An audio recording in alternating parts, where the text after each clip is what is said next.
नमस्कार। गेले अनेक दिवस काही प्रश्न मनामध्ये निर्माण झाले होते, काही प्रश्न समाजामध्ये निर्माण झाले होते, परंतु त्या प्रश्नाची उत्तर देण्यासाठी कुणीही माणूस उपलब्ध नव्हता, म्हणून गेले बरेच दिवस हे टळत गेलं।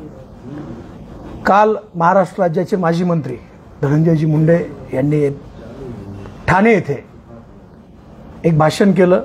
ही त्यांची दुसरी वेळ आहे बहुधा की वैर माझ्यासोबत होतं तर माझी जात का बदनाम केली, माझा जिल्हा का बदनाम केला, माझा समाज का बदनाम केला आणि माझी माती का बदनाम केली। आपल्या माध्यमातून धनंजय मुंडे साहेबांना मला काही प्रश्न विचारायचे आहेत, त्या प्रश्नाची उत्तरं ते देतील। ही जी जात, माती आणि जिल्हा या तीन गोष्टींना घेऊन तुम्ही चालताय, जात, माती आणि जिल्हा बदनाम केल्याचं तुम्ही वारंवार सांगताय। धनंजयजी मुंडे साहेब, माझे तुम्हाला काही प्रश्न आहेत। ही जी जात बदनाम झाली म्हणताय, माझ्या जातीला बदनाम केलं असं म्हणताय, त्या जातीबद्दलचे काही प्रश्न मी तुम्हाला विचारणार आहे। तुम्ही आणि तुमचा अत्यंत लाडका, तुमचं सर्व काम पाहणारा वाल्मिक कराड, तुम्ही अनेक वंजारी समाजातील कुटुंब देशोधडीला लावलेले आहेत, अनेक वंजारी समाजातील लोक हे तुम्ही संपवलेले आहेत। त्यातलं सगळ्यात पहिलं प्रकरण हे स्वर्गीय महादेव भाऊ मुंडे यांचं परळीतलं प्रकरण आहे।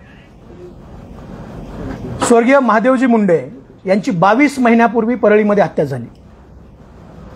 इतकी निर्घृणपणे हत्या झाली, आपण सगळ्यांनी ते फोटो पाहिलेत, आपण सगळ्यांनी ती परिस्थिती पाहिली आहे। गेले 22 महिने आमची बहीण ज्ञानेश्वरीताई मुंडे, त्यांचे भाऊ सतीशजी फड आणि त्यांची लहान लहान लेकरं वडिलांना न्याय मिळावा म्हणून दारोदार फिरत आहेत। पोलिसांमध्ये गेल्यानंतर गेल्या 22 महिन्यामध्ये 9 तपास अधिकारी त्याच्यामध्ये बदलले आहेत। अजूनही त्या प्रकरणामध्ये ज्ञानेश्वरीताई मुंडेचा साधा जॉब सुद्धा पोलिसांनी घेतलेला नाहीये। म्हणजे ज्याच्या घरचा करता पुरुष गेलाय त्यांचा जॉब सुद्धा पोलीस घ्यायला तयार नाहीत। पोलिसांना आम्ही अनेक वेळेला विनंती केली की या प्रकरणामध्ये तुम्ही आरोपींना अटक करा, तर पोलीस सांगायचे की आम्हाला याच्यामध्ये ठोस असं काही मिळत नाही। वाल्मिक कराड सोबत 24 तास असलेले बाळा बांगर कॅमेऱ्यासमोर आले आणि त्यांनी वाल्मिक कराड, श्री कराड आणि सिरियल किलर गोत्या गीते यांनी महादेवभाऊ मुंडेची त्यांच्या समोर हत्या केल्याचं मीडियाला सांगितलं। त्याच्यानंतर जे फोटो आले त्या फोटोमध्ये महादेवभाऊच्या गळ्यावरती एक जखम आहे आणि त्या जखमेचा एक पार्ट तिथून गायब झाल्याचं आपल्याला स्पष्टपणे दिसतंय। आमच्या वाटेला आल्यानंतर आम्ही लोकांचे काय हाल करतो हे दाखवण्यासाठी वाल्मिक कराड हा तो मासाचा तुकडा खिशामध्ये घेऊन फिरत होता। अनेक वेळेला प्रश्न विचारले जातात की बाळा बांगर आजच का बोलला, बाळा बांगर एवढे दिवस कुठे होता, तर बाळा बांगर आज नाही बोलला, बाळा बांगर हा वाल्मिक कराडच्या सोबत असल्यापासून बोलतोय। बाळा बांगरनी त्या काळामध्ये मला अलर्ट केलं होतं, मला जीवे मारण्याची सुपारी वाल्मिक कराडने दिली होती। ज्या व्यक्तीला सुपारी दिली त्याच्यावरती आता त्यांनी एक मोक्याची केस केली, तो बाहेर आहे। जेव्हा वेळ येईल त्या व्यक्तीला मी समोर आणीन की शिवराज बांगरचा मर्डर केला नाही म्हणून त्या लोकांवरती सुद्धा मोक्याची कारवाई केलेली आहे। आणि ही गोष्ट मला बाळा बांगरने सांगितली होती। अगदी आमच्या व्यवसायापर्यंत तिथे सुद्धा त्यांचे लोक पाठवायचे आणि खोट्या केसेस करायचं असं वाल्मिक कराडनी ठरवलं होतं। मग महादेवभाऊ मुंडेची हत्या झाल्यानंतर गेल्या 22 महिन्यामध्ये तुम्हाला 400 मीटरवर असलेलं महादेव मुंडेचं घर का दिसत नाही? महादेव मुंडे वंजारी समाजाचे नाहीत, ते जातीचे नाहीत। आणि मग महादेव मुंडेची हत्या झालेली असताना हे कुटुंब अनेक वेळेला तुमच्याकडे आलंय, अनेक वेळेला तुम्हाला विनंती केली आहे की साहेब या प्रकरणामध्ये आम्हाला न्याय द्या। तुम्ही साधी भेट घेण्याचं सौजन्य दाखवत नाहीत आणि माझी जात बदनाम झाली। महादेव मुंडेची हत्या करणारे सुद्धा तुमच्या बगलेत बसणारे आणि तुमच्या शेजारी बसणारे वाल्मिक कराडचा मुलगा गोट्या गीते ही लोक आहेत असं बाळा बांगर यांनी सांगितलं। दुसरी घटना, आम्ही ज्या ज्या वेळेला महादेव मुंडेंचा विषय काढतो त्या वेळेला आम्हाला प्रत्येक वेळेला विचारलं जातं की बापू आंधळेंचं काय झालं, बापू आंधळेबद्दल तुम्ही बोलणार नाहीत का, बापू आंधळे तुमच्या जातीचा नाही का? होय, बापू आंधळे सुद्धा माझ्याच जातीचा। बापू आंधळेची हत्या झाली, बापू आंधळेची हत्या होण्याच्या अगोदर ज्यावेळेला महादेव मुंडेंची हत्या झाली, ही गोष्ट नोटीस करा की महादेव मुंडेच्या हत्येमध्ये सुद्धा बबनभाऊ गीतेचं आणि राजाभाऊ फड यांचं नाव घेण्यासाठी त्या कुटुंबावरती पोलिसांनी आणि तिथल्या स्थानिक नेत्यांनी दबाव दिला होता। आपण पीआय सानप यांचे कॉल रेकॉर्ड तपासले पाहिजेत। पीआय सानप यांना याच्यामध्ये त्यांची सुद्धा चौकशी झाली पाहिजे की हा नेमका खून कुणी केलाय, याच्यामध्ये आरोपी कोण आहेत. गेले 22 महिने परळीमध्ये आरोपी सापडत नाहीत. परळी म्हणजे काय बिहार आहे की पाकिस्तान आहे. त्याच्यानंतर बापू आंधळेचा जो एक खून झाला, बापू आंधळे त्यातला गोट्या गित्ते, सोमनाथ सलगरे ही लोक 6 वाजता महादेव गीतेच्या घरी आली. महादेव गीतेच्या घरी आल्यानंतर त्या ठिकाणी महादेव गीतेला त्यांनी सांगितलं की तुला वाल्मिक अण्णांनी बंगल्यावर बोलवलं, तू आमच्यासोबत बंगल्यावर चाल. कारण बबन भाऊ गीतेने राष्ट्रवादीत प्रवेश केल्यानंतर बबन भाऊच्या जवळची सगळी पोरं ही वाल्मिक कराडांनी फोडली होती. ज्या दिवशी महादेव मुंडेंची हत्या झाली त्याच्या 3 दिवस अगोदर एकाच वेळेला अनेक बबन भाऊच्या कार्यकर्त्यावरती हल्ले झाले. त्याच्यामध्ये सहदेव सातबाई असेल, स्वप्नील पुजारी असेल, त्याच्यानंतर निहरकर असेल, त्याच्यानंतर साळुंके असेल, या लोकांचे हातपाय ह्या गोट्या गीते आणि ह्या गँगनी मोडलेले आहेत. पोलिसांनी साधी एनसी सुद्धा घेतली नाही. त्याच्यानंतर कोर्टात जावं लागलं आणि कोर्टात गेल्यानंतर गोट्या गीते आणि त्याच्या गँगवरती 307च्या केसेस कोर्टाच्या माध्यमातून केल्या. हे जे अभय आहे, हे परळीमध्ये अभय कोण या गुन्हेगारांना देत होतं हा सुद्धा विचार आहे. याच्यातला सहदेव सातबाई सुद्धा वंजारीच आहे, याच्यामधला नेहरकर सुद्धा वंजारी आहे. अरे नाथरा गावामध्ये राहणारा प्रकाश मुंडे हा तुमच्या विरोधामध्ये ग्रामपंचायतचा सदस्य होतो, तुम्ही त्याच्यावरती खोट्या केसेस करता, त्याला उचलून नेता, त्याला मारहाण करता. नाथऱ्याचा प्रकाश मुंडे सुद्धा तुमच्या तावडीतून सुटला नाही, त्यावेळेला जात बदनाम होत नाही. मग ही लोक महादेव गीतेच्या घरी आली, त्यांनी सांगितलं की तुला अण्णासाहेबांनी बोलवलंय आणि तू चल. महादेव गीतेने सांगितलं मी येणार नाही, मी बबन भाऊशी एकनिष्ठ आहे. त्याच्यानंतर पुन्हा 8:20 ही सगळी लोक महादेव गीतेच्या घरी आली. महादेव गीतेच्या घरी आल्यानंतर बापू आंधळे हा महादेव गीतेच्या जवळ गेला. महादेव गीतेला त्यांनी एक फटका मारला आणि त्याच्यानंतर या लोकांनी फायरिंग केली. या फायरिंगमध्ये महादेव गीतेला 2 गोळ्या लागल्या, ज्या पोटातून आरपार होऊन गेल्यात. महादेव मुंडे अनेक महिने हॉस्पिटलमध्ये उपचार घेत होता आणि त्याच वेळेला गोट्या गीतेने सांगितलं की अण्णांनी सांगितलेलं काम करा, आणि असं म्हणताच बापू गीतेला पाठीमागून गोळ्या घातल्या. एक वंजारी समाजातला सरपंच, एक गरीब घरचं लेकरू, त्याचे आई वडील, त्याची बायको आजही कधी मीडियासमोर आले नाहीत. या केसमध्ये गोट्या गीते नावाचा चोर, म्हैस चोर, सायकल चोर, मोबाईल चोर, देवाचे मुकुट चोर हा गर्दुल्ला या घटनेमध्ये आरोपी आहे. त्यांनी बापू आंधळेला गोळ्या घातल्या. बापू आंधळेचा त्या ठिकाणी खून झाला आणि बबन भाऊ गीते तिथे नसताना सुद्धा बबन भाऊचं नाव त्याच्यामध्ये गोवण्यात आलं. ज्या महादेव गीतेला गोळ्या घातल्यात त्या महादेव गीतेला सुद्धा त्याच्यामध्ये गोवण्यात आलं. हे बबन भाऊ गीते, महादेव गीते, मुकुंद गीते ही लोक वंजारी समाजाची नाहीत. म्हणजे बबन गीते हा तुम्हाला फक्त तुमच्या निवडणुकीला उमेदवार होऊ शकतो या भीतीपोटी बबन गीतेला कुठल्या ना कुठल्या गुन्ह्यामध्ये गोवायचं आणि कुठल्या ना कुठल्या गुन्ह्यामध्ये त्याला ट्रॅप करायचं. म्हणून जे परळीमध्ये त्या काळात खून प्रकरणं झालेत त्या खून प्रकरणामध्ये बबन गीतेचं आणि राजाभाऊ फडचं नाव घेण्याचा प्रयत्न झाला. हा जो गोट्या गीते नावाचा जो सिरियल किलर आहे, हा गोट्या गीते रात्री अपरात्री बबन भाऊच्या घरी जायचा. त्याचे व्हिडिओ आहेत, मी तुम्हाला व्हिडिओही देतो. रात्री अपरात्री बबन भाऊच्या घरी जायचा. बबन भाऊच्या दारामध्ये दारूचे ग्लास, हडकाचे तुकडे, राम नाम सत्य है, बबन भाऊला शिवीगाळ, बाजारामध्ये उभा राहायचं, बाजारातून फोन करायचा आणि त्याचा व्हिडिओ करायचा आणि बबन भाऊला आई बहिणीवर शिवीगाळ करायची. का तर बबन भाऊनी फक्त गोट्याला एक झापड मारावी किंवा काहीतरी करावं, त्याच्यानंतर गोट्याचा खून करायचा आणि त्या खुनामध्ये बबन गीतेनं गुंतवायचं, या प्रकारची प्लॅनिंग होती. एवढं छळलं बबन गीतेला, तरीही बबन गीतेंनी संयम ठेवला. मला कुठल्याही लोकांना वाईट बोलायचं नाही, मी संविधानिक पद्धतीने यांच्या विरोधामध्ये लढणार आहे. आणि त्या बापू आंधळेची हत्या या वाल्मिक कराडनी, या गोट्या गीतेनी, सोमनाथ सलगरे, राजा फड या लोकांनी बापू आंधळेची हत्या केली. मग बापू आंधळेची जर हत्या झालेली असेल तर त्या हत्येमध्ये फिर्यादी बापू आंधळेचा घरचा पाहिजे ना. बापू आंधळेची आई पाहिजे, वडील पाहिजे, बायको पाहिजे. हा भुरटा चोर गोट्या गीते त्याच्यामध्ये फिर्यादी केलाय आणि त्याला फिर्यादी करून बबन भाऊ गीतेला त्याच्यामध्ये गोवलं. बरं, जी गोळीबार महादेव गीतेवर झाला त्याच्यामध्ये अंबेजोगाईमध्ये महादेव गीते हे उपचार घेत होते आणि उपचार घेत असताना त्या ठिकाणी ससाने नावाचा एक पोलीस अधिकारी जॉब घ्यायला जायचा आणि ज्या वेळेला महादेव गीते म्हणायचे की माझ्यावर हल्ला करण्यासाठी या लोकांना वाल्मिक बाबूराव कराड यांनी पाठवलंय, तसाच अधिकारी उठायचा निघून जायचा. कमीत कमी 50 वेळा महादेव गीतेनी हा हल्ला वाल्मिक बाबूराव कराड यांनी घडून आणलेला आहे आणि बापू आंधळेला सुद्धा गोट्या गीतेनीच गोळ्या घातल्यात अशा प्रकारचं स्टेटमेंट दिलेलं आहे. तरीही पोलिसांनी रेकॉर्डवरती वाल्मिक अण्णा असा उल्लेख केला. एक पाठीमागे एक एफआयआर झाला होता परळी पोलीस स्टेशनला. तो रीड स्टार काय नव्हतं, तो बंदुकीवाला कैलास फड, त्या कैलास फड वरती गुन्हा दाखल झाला.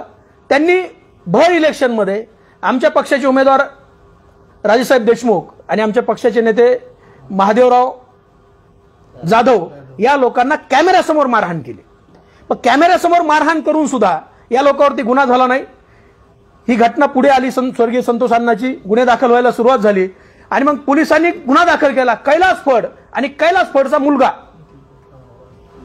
परळी पोलीस कुठं राहतात? कैलास फडच्या मुलाचं नाव माहित नाही. या पद्धतीची पोलिसिंग धनंजय मुंडे आणि त्यांचे जे बगलबच्चे आहेत हे परळीमध्ये करून घेतात.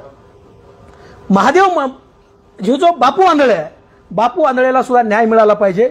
आम्ही आदरणीय जरांगे पाटलांची भेट घेतली. जरांगे पाटलांना सांगितलं की परळीमध्ये जेवढे काही खून झालेत त्या खुनामध्ये SIT नेमा आणि बापू आंधळेच्या खुनाची फेर चौकशी करा. जर बबन भाऊ गीतेने खून केला असेल तर बीडच्या छत्रपती शिवाजी महाराजांच्या चौकामध्ये त्यांना फाशी द्या. पण काही न करा खुन तुम्ही करायचे, लोक गुतवायचे आणि जर फिर्यादीमध्ये नाव नाही घेतलं तर त्याचा तपासच नाही होऊ द्यायचा. ही कुठली मानसिकता आहे? यावेळेला समाज बदनाम होत नाही, यावेळेला जात बदनाम होत नाही. त्याच्या अलीकडे आलं थोडंसं तर शिवराज बांगर तुमच्या समोर बसलेला. 2021 पासून ह्या वाल्मिक कराड आणि धनंजय मुंडेंनी मला छळलेला. माझ्या 70 वर्षाच्या आईवरती गुन्हे दाखल केल्यात, माझ्या वडिलावरती गुन्हे दाखल केलेत, माझ्यावरती गुन्हे दाखल केलेत. 2024ला मी आत्महत्या करायला मजबूर झालो. म्हणजे मी ही सुसाईड नोट लिहिली होती. सुसाईड नोट लिहिताना मी याच्यामध्ये हाही उल्लेख केलेला आहे की मी ह्या प्रकार समाजातल्या प्रतिष्ठित लोकांच्या कानावर घातलाय. त्यामध्ये आदरणीय नामदेव शास्त्री महाराज सुद्धा आहेत. त्यांना सुद्धा सांगितलंय की धनंजय मुंडे आम्हाला छळतोय आणि या छळाला तुम्ही त्याला सांगा. परंतु शास्त्री महाराजांनी त्यावेळेस मला सांगितलं की तू राजकारण सोड आणि व्यवसायाकडे लक्ष दे. या ताकदीच्या पुढे तू टिकणार नाही. माझ्याकडून वाल्मिक कराडनी माझ्या जवळच्या माणसाचे मी मध्यस्थी असताना काही पैसे घेतले होते. त्याच्या रेकॉर्डिंग आहेत, त्याच्या चॅटिंग आहेत, त्या सगळ्या मी तुम्हाला देणार आहे. म्हणजे या लोकांनी वंजारी समाजातला कुठलाच माणूस हा स्वतःच्या पायावर उभा राहणार नाही किंवा स्वतःच्या ताकदीवरती उभा राहणार नाही. अशा पद्धतीची व्यवस्था ही त्या काळामध्ये केलेली आहे.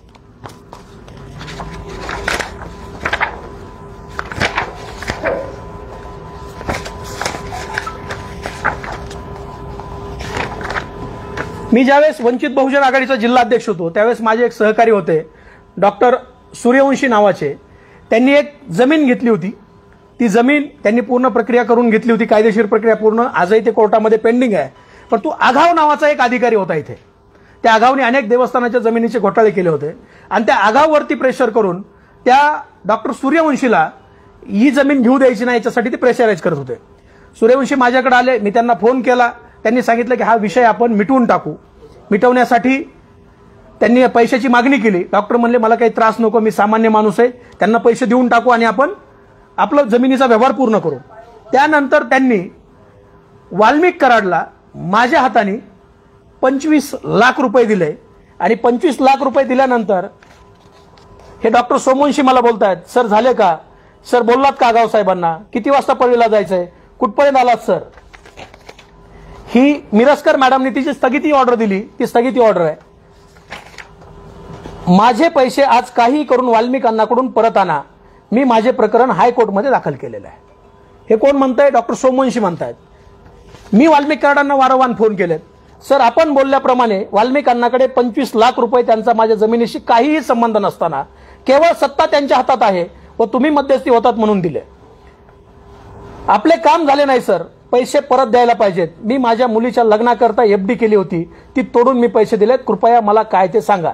सर आज काही करून माझे पैसे वाल्मिक अण्णाकडून घेऊन या. हे आलेले मेसेज आहेत. वाल्मिक अण्णांना फोन न करता सरळ परळीला या, मी येतो, आज काही करून पैसे आणा. गुड मॉर्निंग सर, मला पैशांची अत्यंत गरज आहे. 10 तारखेपर्यंत थांबणे जमणार नाही. ही मला वाल्मिक कराडने दिलेली तारीख होती की मी 10 तारखेला पैसे देतो. जमणार नाही तरी वाल्मिक अण्णाकडून लवकर व्यवस्था करा. माझी मानसिक स्थिती खराब होत आहे. मी काहीही म्हणजे काहीही झाले तरी माझे पैसे सोडणार नाही. आज ना उद्या करून माझे पैसे बुडवण्याचा बेत असेल तर अंगलट येईल म्हणावं. म्हणजे हे डॉक्टर सोमवंशी मला बोलतायत. पैसे कुणी घेतलेत? वाल्मिक कराडने. त्याच्यानंतर माझ्यावरती एक केस केली त्यांनी. ती केस अशी होती की माझ्यासोबत काम करणारा एक कार्यकर्ता त्या कार्यकर्त्याची गाडी मी वापरली आणि त्या गाडीचं 18 लाख रुपये भाडं माझ्याकडे पेंडिंग आहे. आता ती जी गाडी त्याच्यामध्ये दाखवली त्या कार्यकर्त्याच्या कधीच नावावर नव्हती. बरं, जी दाखवली त्या गाडीची एकूण किंमत 1.5 लाख रुपये, एकूण किंमत त्याची 1.5 लाख रुपये आणि 18 लाख रुपये भाडं माझ्याकडे आहे. आणि त्याच्यामध्ये माझी आई, माझे वडील आणि माझी पत्नी यांना आरोपी केलं. आता तो जो केस करणारा पोरगा आहे त्या पोराचा डीपी आहे वाल्मिक कराडचा. त्याच्या अगोदर त्या पोराचा देव मी होतो. अचानक देव बदलला, वाल्मिकांना कराड त्याचे जेव झाले. त्यानंतर त्याला एक जुनी फॉर्च्युनर गाडी दिली MH15-0101 नावाची. आजही चेक करा, ही परळीच्या कुणाच्या नावावर आहे. म्हणजे माझ्यावरती एक गुन्हा दाखल करायला त्या पोराला फॉर्च्युनर गाडी दिली. त्यानंतर मग मी वंजारी समाजाचा नाहीये का? मीही वंजारी समाजाचा आहे. धनंजय मुंडे साहेबांनी ज्यावेळेला गोपीनाथराव मुंडे साहेबांना सोडलं त्यावेळेला एकमेव व्यक्ती त्यांच्यासोबत गेली ज्याला समाजामध्ये थोडासा मान आहे, ते पाटोद्याचे आप्पासाहेब राख. आप्पासाहेब राख त्यांच्यासोबत गेले. धनंजय मुंडेंच्या बेरजेच्या राजकारणामध्ये अनेक वेळेला आप्पासाहेबांनी त्यांच्या राजकारणाचा बळी दिला. अचानक पोलीस तिथं जातात, पोलीस तिथं जाऊन चेक करतात. आप्पासाहेब राख हे जे घर आहे भगवान बाबाचं मुक्कामाचं घर आहे. माळकरी माणूस आहे, अतिशय चारित्र्यवान माणूस आहे. आणि त्यांच्या हॉटेलमध्ये गांजा ठेवला पोलिसांनी. म्हणजे या लोकांनी ठेवला, पोलीस गेले आणि आप्पासाहेब राख आणि त्याच्या मुलावरती NDPSची केस करायची. मग आप्पासाहेब राख वंजाऱ्याचा नाही का? त्यावेळेला जात बदनाम होत नाही. माझ्या हॉटेलवरती मुलं पाठवायचे, माझ्या लोकांना मारहाण करायची. मी जे इन्स्टिट्यूट चालवतोय तिथं लोक पाठवायचे. मग ह्या वेळेला जात बदनाम होत नाही का? बाळा बांगरच्या विषयामध्ये सुद्धा बाळा बांगरला अतिशय वाईट पद्धतीनं ट्रॅप केलाय. बाळा बांगरला जवळ घेतलं आणि जवळ घेऊन बाळा बांगरला संपवण्यासाठी प्रयत्न केले. बाळा बांगरच्या संस्था यांना हडप करायच्या होत्या. बाळा बांगरच्या संस्था हडप करण्यासाठी बाळा बांगरला प्रेशराईज केलं. बाळा बांगरच्या वैयक्तिक आयुष्यामध्ये आले आणि वैयक्तिक आयुष्यामध्ये येऊन बाळा बांगरला त्रास दिला. जे सहकार महर्षी रामकृष्ण बांगर आहेत, समाजामध्ये प्रतिष्ठित आहेत, त्या सहकार महर्षी रामकृष्ण बांगर आणि त्यांच्या पत्नीला सुद्धा तुम्ही जेलमध्ये घातलं 1991ची केस काढून. म्हणजे काल परवाची ना, 1991. सत्ता तुमच्या ताब्यात होती, सगळे गुंड तुमच्या ताब्यात होते. त्यावेळेला तुम्ही रामकृष्ण बांगरांना छळलं, त्यावेळेस तुम्ही बबन भाऊंना छळलं, महादेव मुंडेंची हत्या केली, बापू आंधळेंची हत्या केली, शिवराज बांगरला छळलं, आप्पासाहेब राखांना छळलं. असे अनेक समाजातले लोक आहेत की त्यांना तुम्ही छळलाय. आणि मग तुम्ही आज सांगताय की माझी जात बदनाम झाली. आदरणीय धनंजयजी मुंडे साहेब, जात कुणी बदनाम केली नाही. जात तुमच्यामुळं आणि वाल्मिक कराडमुळं महाराष्ट्रामध्ये बदनाम झाली आहे. आणि तुमचे काही 2-5% लोक आहेत रीलजीवी आणि तुमचे लाभार्थी. आता प्रेस घेतल्यानंतर ते सुद्धा आमची बायको, आमची बहीण, आमची मुलगी, आमची आई अतिशय घाणेरड्या पद्धतीने शिव्या देतात, अतिशय घाणेरड्या पद्धतीने बोलतात. म्हणजे धनंजय मुंडे साहेबांनी आपल्या कार्यकर्त्यांना आवरावं की आम्ही प्रश्न विचारतोय महादेव मुंडेंची हत्या कोणी केली म्हणून, आम्ही प्रश्न विचारतोय की बापू आंधळेची हत्या कोणी केली म्हणून, आणि तुम्ही आमच्या आई बहिणीवरती शिव्या देताय, आमच्या पत्नीवरती शिव्या देताय. या पद्धतीचं हे जे सामूहिक ट्रोलिंग आहे ते धनंजय मुंडेंनी थांबावं. कालचं जे भाषण आहे, मंत्रिपद गेल्याच्या नैराश्यातून त्यांनी ते भाषण केलं. अनेक शेरोशायरी त्यांनी मारल्या. स्वर्गीय महादेवजी मुंडे जे आहेत, त्या महादेवजी मुंडे यांच्या प्रकरणामध्ये आम्ही काही दिवसामध्ये आदरणीय मुख्यमंत्री महोदयांची भेट घेणार आहेत आणि भेट घेऊन आम्ही त्या ठिकाणी SIT आणि CIDची मागणी करणार आहे.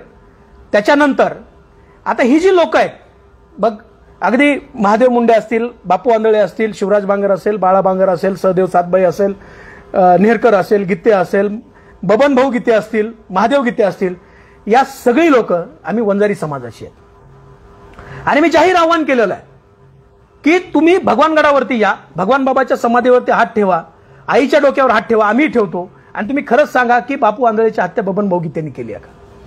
मी बापू आंधळेच्या कुटुंबाला सुद्धा आव्हान करणार आहे की तुम्ही आता कुणाच्या दबावाखाली राहिलं नाही पाहिजे, तुम्ही सुद्धा बाहेर पडलं पाहिजे, न्यायाच्या या लढाईमध्ये सामील झालं पाहिजे. माझ्या एका अकाउंटवरती फेसबुकच्या बापू आंधळेच्या पत्नीच्या नावाने असलेल्या एका अकाउंटवरती खूप बोलकी अशी एक कमेंट आली आहे. त्या कमेंटमध्ये त्याच्यामध्ये दीपाली बापूराव आंधळे नावाचं अकाउंट आहे. आता हे खरं खोटं आहे ते आपल्याला तपासावं लागेल, पण त्याच्यामध्ये ती आमची भगिनी म्हणते योग्य वेळ आल्यास सर्व गोष्टी समोर येतील. मीडियावाले पैसा आणि सत्तेच्या पुढे, माफ करा त्यांनी जे लिहिलंय ते वाचतो, मीडियावाले पैसा आणि सत्तेच्या पुढे जाऊ शकत नाहीत, त्यामुळे त्यांनी यामध्ये दखल घेतली नाही. ही बापू आंधळेच्या पत्नीच्या नावाने असलेल्या इंस्टाग्राम अकाउंटवरून माझ्या व्हिडिओवरती मी जेव्हा बापू आंधळेला न्याय मागणी केली त्यावरती त्यांनी दिलेली ही प्रतिक्रिया आहे. मी बापू आंधळेच्या कुटुंबाला सुद्धा विनंती करणार आहे, तुम्ही बाहेर आलं पाहिजे. स्वर्गीय महादेवजी मुंडे साहेब, महादेवजी मुंडेंचं कुटुंब ज्या धैर्यानं ज्या ताकदीनं लढतंय, ज्या धैर्यानं ते या सगळ्या गोष्टीचा सामना करतायत, तुम्ही सुद्धा या सगळ्या गोष्टीचा सामना केला पाहिजे. धनंजयजी मुंडे साहेब, जात ही तुमच्यामुळं बदनाम झाली आहे. तुमच्यामुळं, वाल्मिक कराडमुळं आणि तुमचे काही 5% लाभार्थी आहेत ना, या लाभार्थ्यामुळे अखंड महाराष्ट्रामध्ये, देशामध्ये माझा वंजारी समाज हा आरोपीच्या पिंजऱ्यात उभा आहे. त्याला तुम्ही आरोपीच्या पिंजऱ्यात उभा केलाय. माझी जात खंडणी घेत नाही, माझी जात कुणाचा खून करत नाही, माझी जात कधीच कुणावरती अन्याय करत नाही. माझी जात ही ऐश्वर्य संपन्न संत भगवान बाबाच्या विचाराने आणि छत्रपती शिवाजी महाराजांच्या विचाराने चालणारी जात आहे. बाबासाहेबांच्या संविधानाला मानणारी आम्ही माणसं आहेत. हा तुमचा जो उद्योग आहे तो तुम्ही जातीच्या माथी मारू नका. तुम्ही जे उद्योग केलेत ते तुम्ही स्वतःसाठी केलेत. म्हणजे तुम्हाला राजकारणात आडवे येत आहेत म्हणून काही लोक मारलेत, तुम्हाला राजकारणात आडवे येत आहेत म्हणून लोकांना तुम्ही खोट्या केसेसमध्ये गुंतवलाय. परंतु तुम्ही आता जातीच्या आडी येऊ नका, आता जातीच्या पाठीमागे लपू नका. तुम्ही तुमच्या पद्धतीनं केलंय, तुम्ही स्वतःसाठी केलंय. आणि ही जी जातीतली माणसं आहेत ही सगळी, या जातीतल्या माणसावर केलेल्या अन्यायाबद्दल धनंजय मुंडे साहेब तुम्ही बोललं पाहिजे. कालचा समाजाचा मेळावा होता, त्या समाजाच्या मेळाव्यामध्ये एखादा ब्र शब्द तरी स्वर्गीय महादेव मुंडे यांच्या न्यायासाठी निघणं अपेक्षित होतं. म्हणजे मनोजदादा जरांगे पाटील हे ज्यांना तुम्ही शिव्या घालताय, ज्यांना विरोध करताय, ते आमच्या ज्ञानेश्वरताई मुंडेला न्याय देण्यासाठी परळीमध्ये आलेत, मुख्यमंत्र्यांशी भेटतायत. येणाऱ्या काळामध्ये आंदोलन सुद्धा ते करणार आहेत. आम्ही सगळे सोबत आहेत.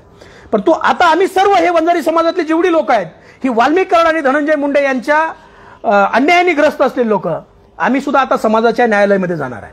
येणाऱ्या काळामध्ये ज्या वेळेला आम्ही मुंबईवरून परत येऊ त्यावेळेला आम्ही सर्वजण भगवानगडावर जाऊन न्यायाचार्य नामदेव शास्त्री महाराज यांच्याकडे जाणार आहेत आणि त्यांना सुद्धा आम्ही या अन्यायाच्या विरोधामध्ये, आम्हाला अन्यायाच्या विरोधात न्याय द्या, आमचा न्याय करा, अशी आम्ही मागणी त्यांच्याकडे सुद्धा करणार आहोत. की शेवटी ते धर्मपीठ आहे आणि बहुतांश समाज हा त्या धर्मपीठाला मानतो. नामदेव शास्त्री महाराजांना आम्ही सुद्धा फार मानतो. त्यांनी ज्या पद्धतीनं भूमिका घेतली की धनंजय मुंडे हे भगवानगडाचे आहेत आणि आम्ही त्याला गडाचं घोषित केलंय, आमचं त्याच्याबद्दल अजिबात दुमत नाही. धनंजय मुंडेंना भगवानगडाने आपलं घोषित केलं तर आमचं दुमत नाही. परंतु हे जे काही गोर गरीब पीडित वंजारी समाज आहे, त्या समाजाला सुद्धा तुम्ही आपलं म्हणलं पाहिजे. त्यांच्यावर जो अन्याय झालाय तो अन्याय सुद्धा तुम्ही निवाळला पाहिजे. पण त्याच्या अगोदर 5 वर्ष पंकजाताई पालकमंत्री होत्या. पंकजाताई पालकमंत्री असताना एक तरी असा अन्यायग्रस्त माझ्या समोर आणून दाखवा. ताईबद्दल तक्रार असू शकते की ताईने मला काम केलं नाही माझं, किंवा ताईने माझ्या कामाकडे दुर्लक्ष केलं, परंतु एखाद्याचं कुटुंब उद्ध्वस्त केलंय अशी एकही व्यक्ती पंकजाताईच्या 5 वर्षाच्या काळात मिळणार नाही. परंतु वाल्मिक कराड आणि धनंजय मुंडे यांच्या काळामध्ये हजारो कुटुंब उद्ध्वस्त झाले. त्याच्यामध्ये ते युनिव्हर्सल पद्धतीनं केलंय. म्हणजे त्यांनी कुणाला सोडलं नाही, कोणत्याच जातीला सोडलं नाही. परंतु आज तुमच्यावरती वेळ आल्यावर 200 दिवस तुम्ही गप असता आणि माझ्या जातीला बदनाम केलं, माझ्या जातीला. मग आम्ही कोणत्या जातीचे आहेत? आम्ही त्याच जातीचे आहेत की गेले 4 वर्ष आम्ही तुमचा अन्याय अत्याचार सहन करतो. अरे एकातून जामीन झाली की दुसरा. म्हणजे वाल्मिक कराडकडून खंडणी घेतली असा गुन्हा माझ्यावरती आणि परळीत जाऊन खंडणी आणली. ज्या वेळेला मी याला जायचो ना हजेरीला जाताना मी रोज पोलीस स्टेशनला एक पत्र देऊन जायचो. ते पत्र असं असायचं की मी परळीला चाललोय हजेरी देण्यासाठी, माझ्या गाडीमध्ये बंदूक होती, माझ्या गाडीत गांजा होता, मी एखाद्या महिलेला छेडलं किंवा पोलीस स्टेशनला जाऊन मी एखाद्या पोलिसाला अरेरावी केली, अशा प्रकारची जर काही तक्रार आली तर त्याची पूर्ण चौकशी केल्याशिवाय माझ्यावर गुन्हे दाखल होऊ नये. हा जो भास्कर केंद्रे नावाचा जो व्यक्ती आहे, त्या भास्कर केंद्रेंनी मला 2 वेळेला त्या पोलीस स्टेशनमध्ये आई बहिणीवर शिवीगाळ केली. फक्त अपेक्षित होतं की यांनी मला एक शिवी द्यावी आणि मी याच्यावरती 353 दाखल करावं. त्यावेळेला आम्ही संयम ठेवला, त्यावेळेला प्रचंड संयमाने आम्ही वागलो. पण तो हा जो अन्यायाचा बांध आहे, म्हणजे आत्महत्या करण्यापर्यंत जर वेळ येत असेल, आपल्या समोर जर एखाद्याचा जीव जात असेल आणि तरी आपण लढत नसू, आपण अन्यायाच्या विरोधात बोलत नसू, तर आपण शंडाव. म्हणजे भगवान बाबांनी आम्हाला शिकवलंय, भले तर देऊ काशाची लंगोटी, नाथाळाच्या माती आणू काठी. आणि मग त्या पद्धतीने आता विचारतील की इतके दिवस कुठं होता, का नाही बोलला.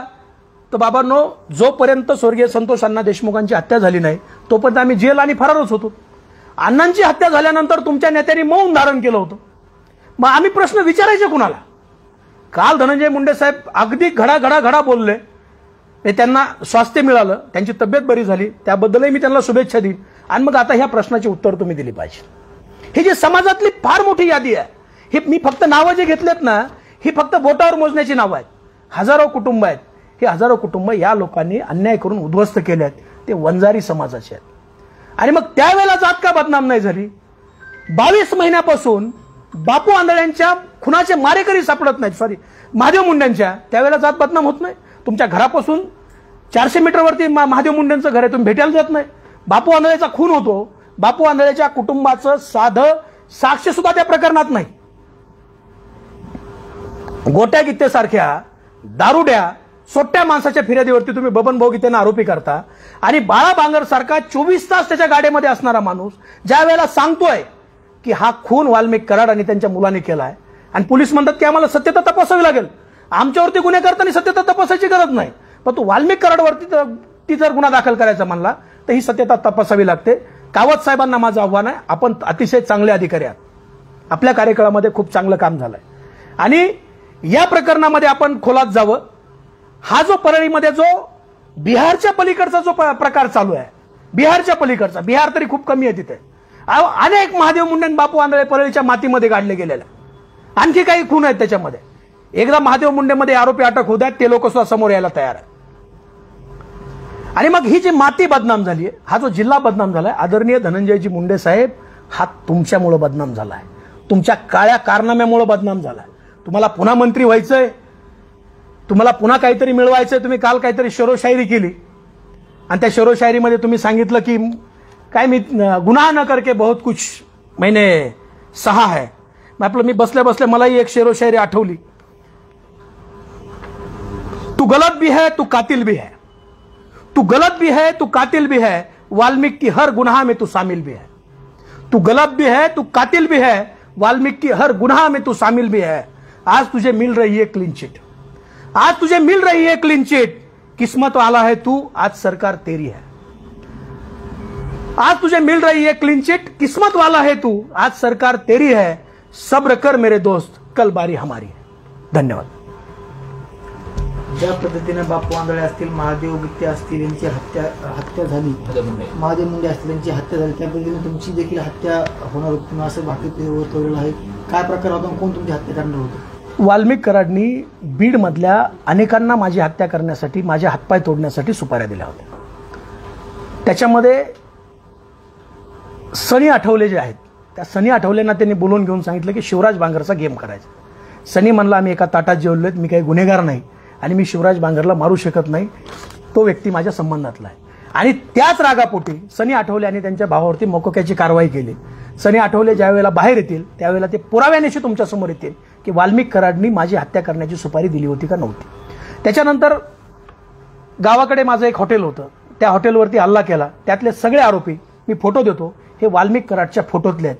माझ्या कुकला मारलं, माझं कुटुंब हॉटेल चालवायचं, मी चालवायचं नाही, त्या कुकला मारलं. 40-42 टाके, एकही आरोपी त्याच्यामध्ये पोलिसांनी अटक केला, एक आरोपी अटक केला, बाकी कुणालाही अटक केलं.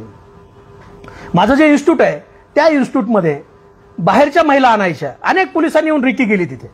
आता इन्स्टिट्यूट माझं ब्युटी आणि वेलनेसचं इन्स्टिट्यूट होतं, आम्ही तिथं मुलांना लोकांना शिकवायचं काम करायचो. सगळ्या दरवाजे बिना दरवाजे असलेलं इन्स्टिट्यूट तुम्ही सगळ्यांनी पाहिलंय. अनेक पोलिसांनी येऊन रिकी केली, इथं काही करता येईल का, इथं काही बघता येईल का. मी त्या अधिकाऱ्यांची नावं सुद्धा देईल जे माझ्या सुद्धा जवळचे आहेत.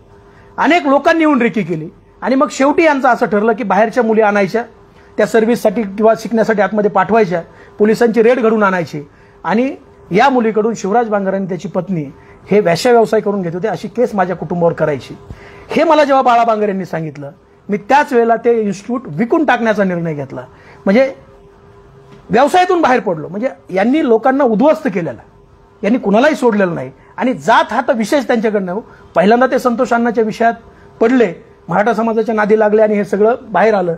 संतोष अण्णांची हत्या झाली, आभाळा एवढं दुःख आहे, पण तो संतोष अण्णांची हत्या झाली नसती आणि हे लोक जर जेलमध्ये गेले नसते तर रांग लावून ह्यांनी लोक मारले असते. या संदर्भात मुख्यमंत्र्यांची भेट घेणार आहात तुम्ही आणि हा जो पाडा आहे तो देखील मांडणार आहात, पण या अगोदर तुम्ही अशी दाद मागण्यासाठी कुठपर्यंत गेलेला होता, कशी काही तक्रार वगैरे? मी त्याच्यामध्ये हे बघा, हे गृहमंत्री साहेबांना दिलेली माझी तक्रार आहे. गृहमंत्री साहेबांना मी पोलीस आयुक्ताकडे गेलो होतो, मी सगळ्याकडे गेलो होतो. ज्यावेळेला 2024ला माझ्यावरती गुन्हे दाखल झाले आणि मग मी हरलो या सगळ्या गोष्टीतून. माझे वडील अत्यंत सामान्य ऊसतोड कामगार आहेत. बिचारे 2-2 महिने माझं 8 किलोमीटर गाव आहे, बीडला सुद्धा येत नाहीत. त्या वडिलावरती गुन्हा दाखल झाला आणि मी हरलो की आपल्यावर होतोय तोपर्यंत आपण लढूयात, पण तू जर वडिलावर आणि आईवर आलं तर लढणं शक्य नाही. मग मी असा विचार केला की आता संपलं पाहिजे आणि मी एक 6 पानाची सुसाईड नोट लिहिली. त्याच्यामध्ये मी तो उल्लेख केलेला आहे की मी शास्त्री महाराजांकडे सुद्धा गेलो होतो. वारंवार त्यांना सांगितलं की हे आमच्यावरती अन्याय करतायत. माझे आजोबा हे मरेपर्यंत गडाचे सेवेकरी होते, माझे आईचे वडील, आम्ही गडाचे सेवेकरी आहोत. आणि मग त्यांना सुद्धा दाद मागितली होती. समाजाच्या न्यायालयात सुद्धा गेलो होतो. अनेक समाजातले जी लोक आहेत त्या प्रत्येकाकडे गेलो होतो. प्रत्येकजण आपापल्या पद्धतीने त्यांना बोललाय, परंतु त्यांनी सांगितलं की तो माझा वैयक्तिक विषय आहे. आता काय वैयक्तिक विषय आहे तर त्यांनी भगवान बाबाच्या समाधीवर हात ठेवून सांगावं की माझं याचं नुकसान केलेलं आहे. कुठलंच नुकसान नाही, फक्त भगवान बाबाच्या पायथ्याला 2020ला ऊसतोड कामगाराचा मेळावा घेतला. मी त्यावेळेस वंचित बहुजन आघाडीचा जिल्हाध्यक्ष होतो, ऊसतोड कामगार संघटनेचा अध्यक्ष होतो. बाळासाहेबांना आणलं आणि तिथून पुढे हे लोक हातपाय धुवून माझ्या पाठीमागे लागले. एकच भावना आहे की वंजारी समाजातल्या कुठल्याही माणसानं स्वतःचं वेगळं अस्तित्व निर्माण करायचं नाही. आणि मग अनेकाकडे गेलो पण न्याय मिळाला नाही. शेवटी आम्हाला नियतीच्या न्यायालयात न्याय मिळाला. हा जो न्याय मिळाला ना आज, तो नियतीच्या न्यायालयातला न्याय. आज जर वाल्मिक कराड बाहेर असते तर शिवराज बांगर तुम्हाला इथं दिसला नसता. एक तर मी मकोकामध्ये जेलमध्ये असतो किंवा माझी हत्या झाली असते. वाल्मिक कराडचं असं तुमचं काय वैर होतं की जे तुमचा खून करण्याची सुपारी देण्यापर्यंत जातो? वाल्मिक कराडचं माझं वैर काहीच नव्हतं. मी तेच विचारतो की नेमकं वैर काय. पण तुम्हाला एमपीडी ऍक्ट खाली मला जेलमध्ये डांबलं 7 महिने 13 दिवस, एक रास्ता रोको आणि एक अशी केस आहे की त्या केसमध्ये ह्या व्यक्तीला मी कधी पाहिलं सुद्धा नाही, हे त्याचं ॲफिडेव्हिट आहे. त्यांनी सांगितलं होतं की शिवराज बांगरची माझी ओळखही नाही, मी त्याला कधी भेटलो नाही, परंतु मला पोलीस स्टेशनला नेलं आणि मला सही करायला लावली. मला धनंजय मुंडेच्या जवळच्या वाल्मिक कराडचा फोन आला होता की तू सही करून ये, आणि मी सही करून आलो. त्याच्यानंतर त्यांनी ॲफिडेव्हिट दिलं कोर्टामध्ये की आम्ही ओळखत नाही. ह्या 2 गुन्ह्यावरती त्यांनी मला एमपीडीए लावला. एमपीडीए लावून 7 महिने त्यांनी जेलमध्ये सोडलं. मी आजही धनंजय मुंडे साहेबाला जाहीर आव्हान आहे, वाल्मिक कोण आहे? वाल्मिकची काय अवकात आहे? वाल्मिक हा गुन्हेगार आहे. म्हणजे असले 100 वाल्मिक या रस्त्यावरती फिरतात, पण त्याच्या पाठीमागे जी शक्ती आहे ना, ताकद, ती धनंजय मुंडे साहेबाची. तेव्हा धनंजय मुंडे साहेबाला असा हात झटकून चालणार नाही. हे जे काही झालंय, जे काही केलंय, हे तुमच्यासाठी आणि तुमच्या ताकदीवर केलेलं आहे.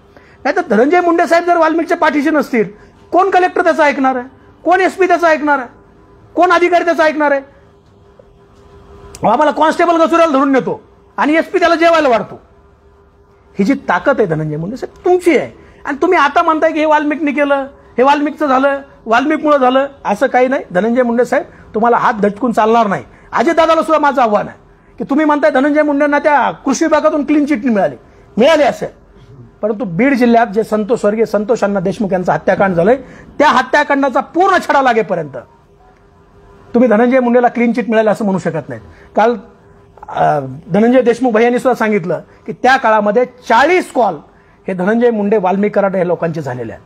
आज तुमची सरकार आहे, सरकार तुमचं आहे म्हणून तुम्ही बाहेर आहेत. जर सरकार तुमचं नसतं, तुम्ही सुद्धा वाल्मिकच्या बाजूला 9 नंबरमध्ये असतो. त्यामुळे माझी जात बदनाम झाली, माझा जिल्हा आणि माझी माती, ह्या मातीला बदनाम करण्याचं काम धनंजय मुंडे साहेब तुमच्या वृत्तीनं केलंय. तुम्ही म्हणले दुश्मनी माझ्यासोबत होती का? धनंजय मुंडे साहेब तुमचा आमचा बांधाला बांध नाही, तुमचं आमचं सोयरपण सुद्धा नाही. तुमच्यासोबत दुश्मनी असण्याचं काय कारण आहे? दुश्मनी ही तुमच्या वृत्तीसोबत आहे. आडवा आला की मारून टाकायचा, आडवा आला की जेलमध्ये टाकायचा, गोरगरिबांना फसवायचं, पैसे घ्यायचे, उद्ध्वस्त करायचं, खोट्या केसेस करायच्या. ही जी तुमची वृत्ती आहे, त्या वृत्तीसोबत आमची दुश्मनी आहे. आणि माझे हात जोडून मीडियाला सुद्धा विनंती आहे की ही धनंजय मुंडे साहेब आणि वाल्मिक कराड ही एक वृत्ती आहे. त्या वृत्तीमुळे हे सगळं झालंय. माझ्या जातीने काही केलेलं नाही. 5-10% लोक आहेत त्यात, परंतु 90% माझा समाज हा वेगवेगळ्या क्षेत्रामध्ये आज टॉपवरती गेलेला आहे. पद्मश्री तात्याराव लहाने माझ्या समाजाचे आहेत, संजय बांगर माझ्या समाजाचा आहे, मनसुख गायकवाड माझ्या समाजाचे आहेत, भरत आंधळे माझ्या समाजाचे आहेत. अनेक नावं, अशी हजारो नावं घेता येतील. ही वेगवेगळ्या क्षेत्रामध्ये आपला ठसा उमटवत आहेत. ही माझ्या समाजाची लोक आहेत. आणि त्या लोकांना मागे सोडून वाल्मिक कराड सारख्या गुन्हेगाराला पुढे करून माझा समाज बदनाम करायचं थांबवा. माझा समाज हा अतिशय चांगला आहे, अतिशय चांगल्या पद्धतीनं काम करणार आहे, शब्दाला जागणारा माझा समाज आहे, कष्टाळू समाज आहे. त्यामुळं माझा समाज कधी बदनाम नाही, तो होणारही नाही.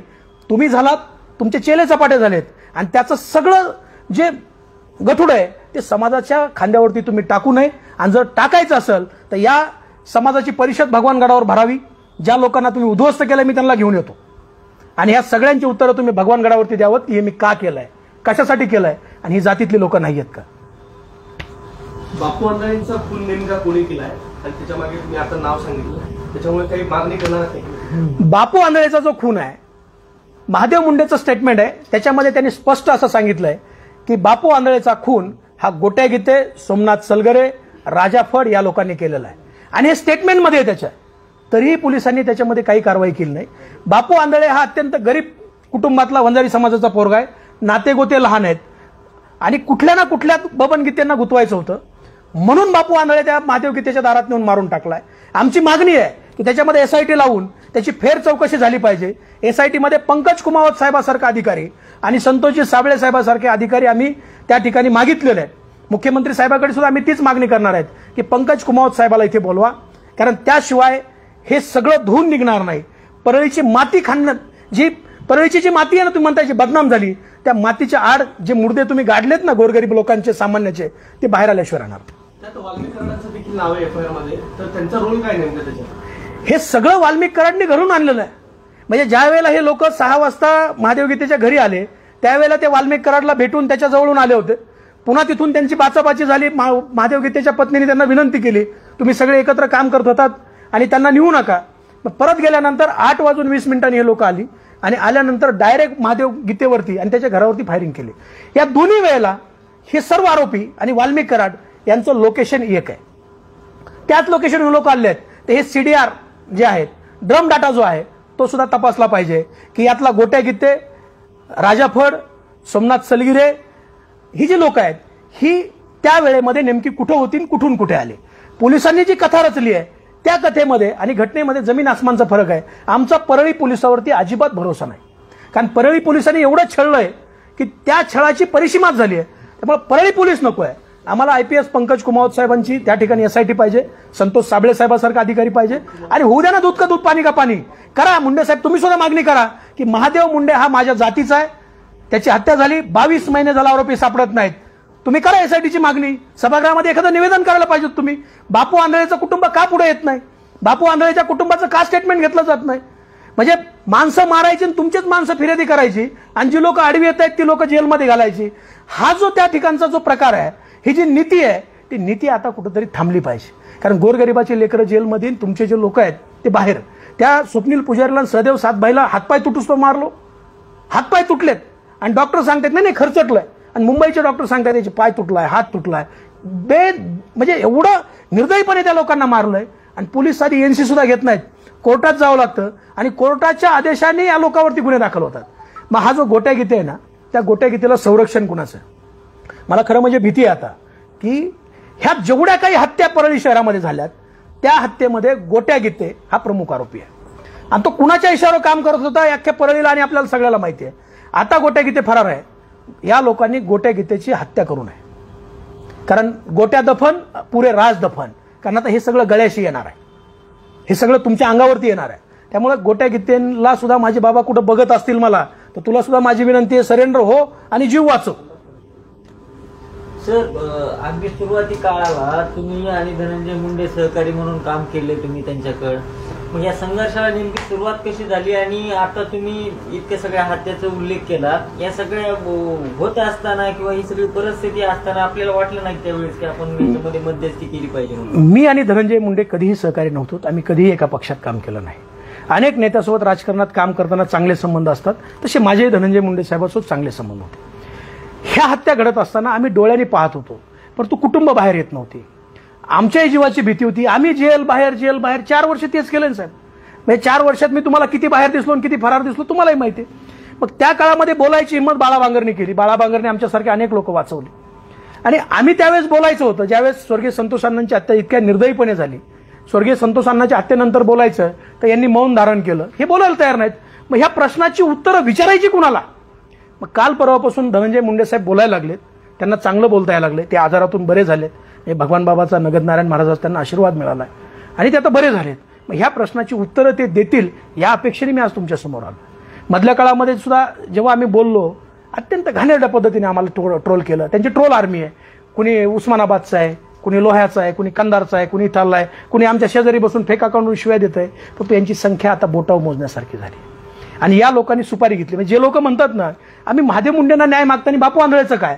बापू आंधळे सुद्धा तुमचंच आहे, आमचाच आहे तो, आणि तुम्हीच केलेला आणि तो बाहेर काढणार आहे. कसं असणार आहे, कसं न्याय देणार तुम्ही? आंधळी खून प्रकरणामध्ये त्यांच्या कुटुंबियाला न्याय कसा मिळणार आहे? काय आंदोलन केलं जाणार? आंधळे कुटुंबाला न्याय देताना आम्ही त्याच्यामध्ये सर्वप्रथम SITची मागणी केलेली. मुख्यमंत्र्यांना भेटून सुद्धा आम्ही SITची मागणी करणार. आदरणीय जितेंद्र आव्हाड साहेब, आदरणीय सुप्रियाताई सुळे, सुरेश अण्णा धस यांनी सातत्याने हे विषय उचललेले आहेत आणि याच्यामध्ये SITची मागणी करून या खुनाची फेर चौकशी झाली पाहिजे. एकदा फेर चौकशी झाली, एकदा यांचे लोकेशन चेक झाले, परळी पोलीस सोडता, परळी पोलिसाकडून नको आहे. कारण परळी पोलिसाला जर याची चौकशी दिली तर परळी पोलीस मला आणि बाळा बांगरला सुद्धा त्या खुनात आरोपी करतील पुन्हा. तेव्हा हे राहिले होते 2, हे घ्या आणला मी. त्याच्यामुळे परळी पोलीस सोडता IPS दर्जाचा अधिकारी, तेही पंकज कुमावतच असावेत अशी आमची मागणी आहे. संतोष साबळे साहेबासारखा अधिकारी असावा आणि PI रवी सानप साहेब जे आहेत ते, ससाने साहेब यांची सुद्धा चौकशी झाली पाहिजे. यांना कुणाकुणाचे फोन आलेत. कारण बापू आंधळेचा FIR हा अंबेजोगाईच्या रेस्ट हाऊसमध्ये 4 वकिलांनी बसून, वाल्मिक कराडनी बसून बनवलेला आहे. कुणाचं नाव घालायचं, कसं बसवायचं, काय करायचं, आणि मग त्या पद्धतीने बबनभाऊ गीतेला, महादेव गीतेंना, मुकुंद गीतेला, नेहरकरला, आमच्या ह्या सगळ्या लोकांना त्याच्यामध्ये गुंतवलं. फेर चौकशी झाली त्रयस्थ अधिकाऱ्यामार्फत, तर याच्यामध्ये 100% त्या कुटुंबाला न्याय मिळणार आहे. मी कुटुंबाला आव्हान केलं की तुम्ही सुद्धा आता बाहेर या. माणूस गेलाय, आपला करता पुरुष गेल्यानंतर घरामध्ये काही शिल्लक राहत नाही. मग असं काय मेलो काय जगलो काय, तर लढता लढता मेलो तर निदान लोक म्हणतील तरी हे लढले तरी. CCTV काही महादेव गीते यांच्या घरचे आहेत आणि त्या संदर्भात काही टाइम लोकेशन आहे ज्यामध्ये यांना आरोपी केलं गेलं होतं बबन गीतेंना, तर त्या संदर्भातले काही पुरावे वगैरे सादर केले? नाही, ते न्यायालयीन प्रक्रियेचा भाग आहे. तो न्यायालयीन प्रक्रियेचा भाग आहे, त्याच्यामुळे तो न्यायालयामध्ये आम्ही देणार आहे. जे काही त्यांनी त्या अधिकाऱ्यांना हाताशी धरून केलंय, काय केलंय, हा भाग न्यायालयीन प्रक्रियेचा, त्यामुळे त्याच्यावरती बोलता येणार नाही. पण तो गोट्या गीतेला ज्या पद्धतीनं त्यांच्या अंगावरती घातलं होतं, CCTV आहे का त्यातला महादेव गीतेंच्या? निश्चितपणे त्या परिसरातले CCTV आहेत आणि ते आम्ही न्यायालयामध्ये देऊ. पण तो ज्या पद्धतीने गोट्या गीतेला मरू घातला होता आणि महादेव मुंडेमध्ये सुद्धा बबनभाऊ गीतेंचा आणि राजाभाऊ फड, 6 महिन्यापूर्वी राजाभाऊ फड म्हणले होते की मला गुंतवण्याचा प्रयत्न झालाय. या पद्धतीचा जो हे जे प्रयत्न आहे तो अनेक वेळेला बबनभाऊच्या बाबतीत झाला होता. बापू आंधळे हा वंजारी समाजातला गरीब घरचा पोरगा होता. ही गोष्ट मी परत परत का सांगतो माहितीये, त्याला मारल्यानंतर कुणीही त्याचं फॉलोअप घ्यायला पाठीमागं शिल्लक नाही. वृद्ध आई वडील आणि पत्नी, भाऊ वगैरे नाही, भावकी फार लहान आहे, म्हणून त्या गरीबाचं लेकरू मारून टाकलं आणि त्या खुनामध्ये बबनभाऊ गीते आणि हे सगळे लोक त्या याच्यामध्ये गुंतवली. माझ्या घरचा खून जर झाला असेल तर त्याच्यामध्ये फिर्याद माझी पाहिजे, साक्षीदार तरी मी पाहिजे, मी घटना तरी सांगितली पाहिजे. बापू आंधळेचं कुटुंब या खून प्रक्रियेमध्ये कुठंही नाहीये. एवढं सगळं प्रकरण होत असताना पंकजाताईंची भूमिका कशी राहिली आणि त्यांनी अशा हे सगळे प्रकार होण्याच्या अनुषंगाने रोखण्यासाठी प्रयत्न केला का, आणि त्यांनी पुढे उच्च पातळीवरती नेमकं काय करायला पाहिजे? ही जी वाल्मिकची जी कार्यपद्धती आहे ना, ही वाल्मिकची कार्यपद्धती अत्यंत वाईट आणि अत्यंत त्रासदायक होती. पंकजाताईच्या सुद्धा अनेक कार्यकर्त्याला फार खालच्या पातळीवर जाऊन त्रास दिला. अहो, धनंजय मुंडे साहेबाच्या दिला, बाजीराव भैया धर्माधिकारी सारखा माणूस त्याच्यावरती गुन्हे दाखल केले. जोशी साहेबांना मारायचा प्रयत्न झाला. आता हे सांगत नाहीत, पण महिनाभर धनंजय मुंडे साहेब मिटवत होते वाल्मिकचं जोशी साहेबाचं, मिटवत होते. घ्या माहिती, सोर्स करून माहिती घ्या की ही जी परिस्थिती आहे साहेब, या परिस्थितीमध्ये पंकजाताई मुंडे यांनी म्हणजे या गोष्टीमध्ये कसं पडावं किंवा पडलो तर याचा आउटपुट काय खून आहे ते समोर आले नाही, या संदर्भात ताईंनी कधी कुठली भूमिका मांडलेलं पाहायला मिळालं का आणि कशा पद्धतीने त्यांनी मांडावी अशा? निश्चितपणे आमची ताईला विनंती आहे की ताई, ही जी लेकरं आहेत, तुम्ही एका आईच्या भूमिकेमध्ये, ही आम्ही सगळी लेकरं आहोत आणि आमच्यावरती जो अन्याय झालाय, किमान तुम्ही आता तरी आम्हाला न्याय द्यायची भूमिका घ्या आणि याच्यामध्ये निष्पक्षपातीपणे चौकशी झाली पाहिजे. निष्पक्षपातीपणे याच्यामध्ये जे काही कुणी गुन्हेगार आहेत, मग ते आम्ही असो, आम्हालाही सोडू नका. म्हणजे मी तर काय म्हणतोय की बबन भाऊ जर गुन्हेगार असतील, बापासारखा माणूस आहे ज्याला गोळ्या घातल्यात, त्याच्या आतड्यामध्ये इन्फेक्शन आहे, तो माणूस जेलमध्ये, गोरगरीब वंजारी समाजाची लेकरं जेलमध्ये, हा त्रास कशामुळे? मग ह्या वेळेला समाज का बदनाम होत नाही?